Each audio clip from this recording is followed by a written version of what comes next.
Hello बच्चों, मैं अनीता खनेजा आज आपको 9वीं और 10वीं आईसीएसई बोर्ड की कविता मेघ आए का भावार्थ समझाऊंगी और इसमें पूछे जाने वाले प्रश्नों के बारे में भी थोड़ी जानकारी दूंगी।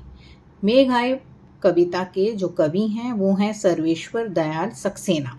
तो पहले हर कवि के ऊपर भी कई प्रश्न पूछे जा सकते हैं, जैसे कवि का जीवन परिचय पूछा जा सकता है, उनकी प्रमुख रचनाएं कौन सी हैं ये पूछा जा सकता है, और उनकी भाषा शैली कैसी थी, उनकी कविताओं में किस आधार पर उनकी कविताएं लिखी गई हैं। इस तरह के प्रश्न बोर्ड एग्जाम में पूछे जाते हैं। तो अगर हम जीवन परिचय देखेंगे तो उसमें हमें कवि का जन्म कब और कहाँ हुआ था।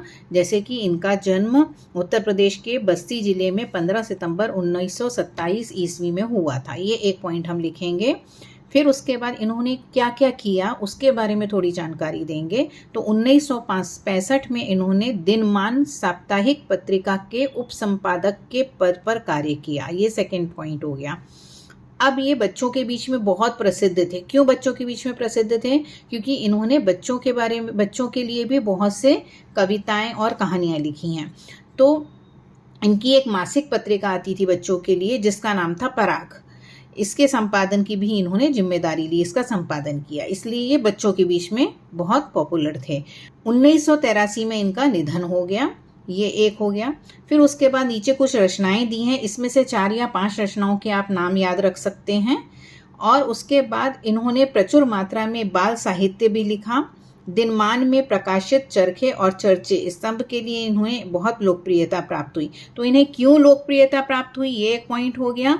फिर इनकी रचनाएं, इनका निधन, इनका जन्म और बच्चों के बीच में क्यों ये प्रसिद्ध थे, क्योंकि इन्होंने उनकी एक बाल पत्रिका पराग का संपादन किया था। तो इसमें ये 2-3 तरह के क्वेश्चन हम तैयार कर सकते हैं। अब हम मेघ आए कविता का भावार्थ देखेंगे। मेघ आए बड़े बंठन के संवर के, आगे आगे नाचती गाती बयार चली, दरवाजे खिड़कियां खुलने लगी गली गली, पाहुन ज्यों आए हों गांव में शहर के, मेघ आए बने बड़े बंठन के संवर के। तो ये इस कविता में मेघ मतलब कि बादल।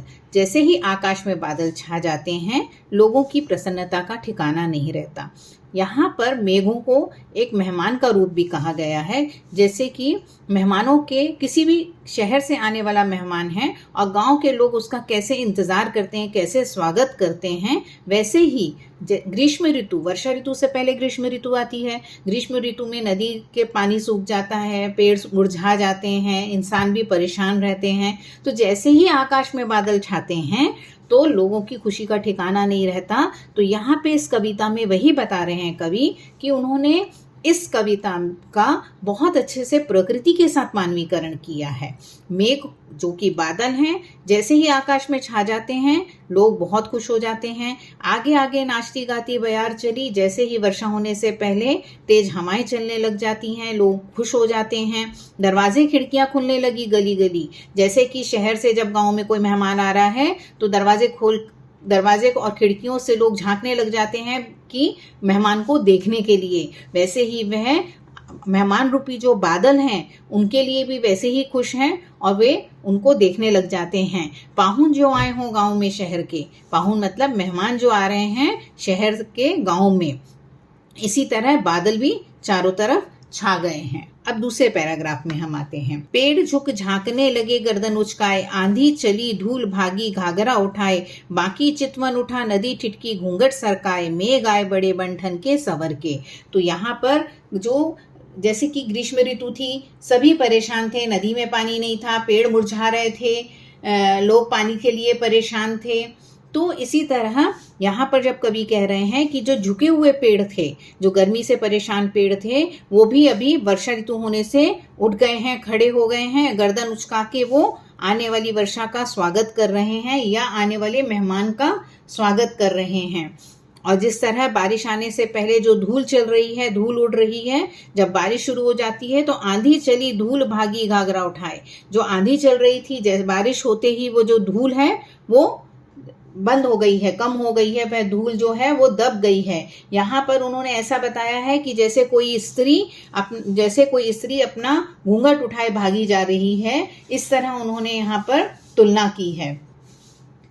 बाकी चितवन उठा नदी ठिठकी घूंघट सरकाए, मेघ आए बड़े बन ठन के। तो यहाँ पर जो कवि क्या कहना चाहते हैं कि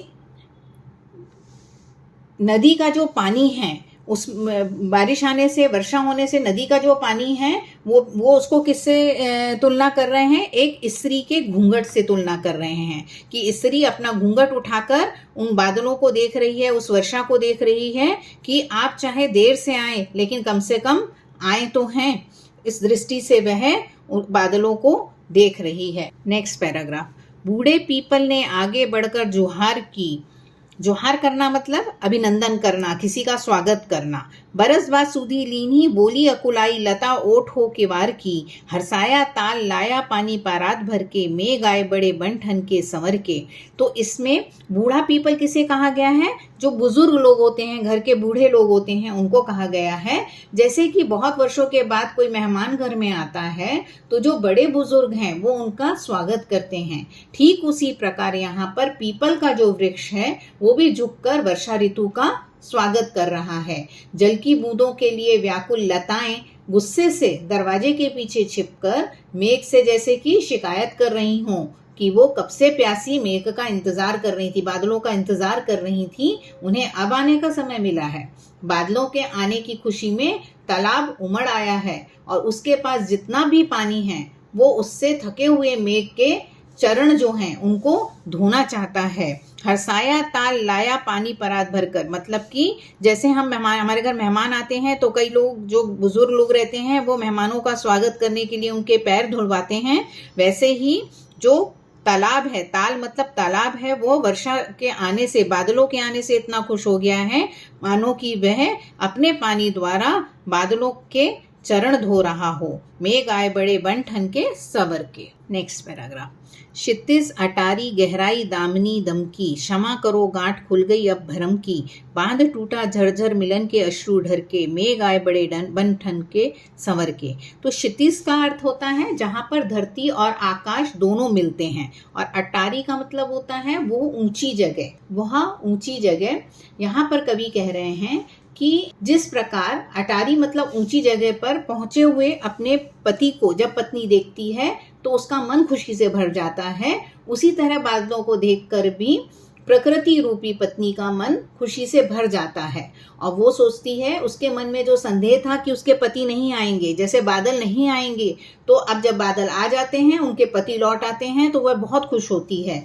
तो यहाँ पर क्षितिज मतलब जहाँ पर धरती आकाश मिलते हैं वहां पर बिजली जोर जोर से चमकती है। क्षितिज पर छाए हुए बादलों को देखकर धरती बहुत प्रसन्न हो जाती है। यहाँ पे धरती को पत्नी के साथ तुलना की गई है। जिस तरह पति के आने से पत्नी खुश हो रही है, उसी तरह धरती भी बादलों के छा जाने से, बादलों के बरसने से खुश हो जाती है, और उसका यह संदेह समाप्त हो जाता है कि वर्षा नहीं होगी, क्योंकि अब धरती को विश्वास हो गया है कि बादल आए हैं तो वर्षा तो जरूर होगी।